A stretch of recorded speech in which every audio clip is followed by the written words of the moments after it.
All right, hey, reading from this beautiful Thursday from the Gospel of Matthew, chapter 22, beginning right at verse 1.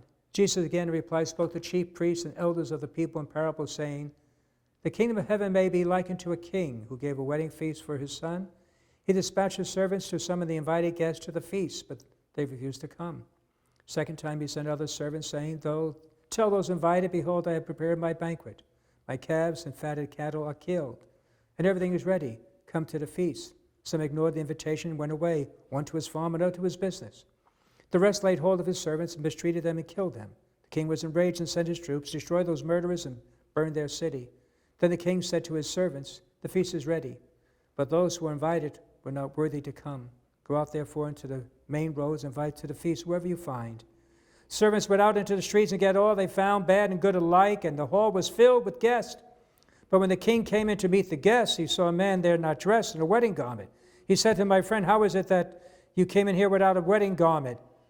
He was reduced to silence. The king said to his servants, "Bind his hands and feet and cast him into the darkness outside, where there'll be wailing and grinding of teeth. Many invited, but few are chosen." Ooh, boy. Notice he tells the scribes and Pharisees, so this is directed toward them. And sort of Jesus gave a little quick history of the salvation history. They rejected the prophets, and then finally when Jesus was rejected as well, they killed him. He said, "Okay then, those who were called, the chosen people, didn't want to accept Christ. All right then, I'll invite others then. You had your opportunity, you didn't want to come, fine." And so others got invited, and they just showed up with no change of heart. It's like going to these formal places. You get to dinner, you have to have a tie on, right? There's some places, suit jacket and tie, those fancy restaurants, I think, right?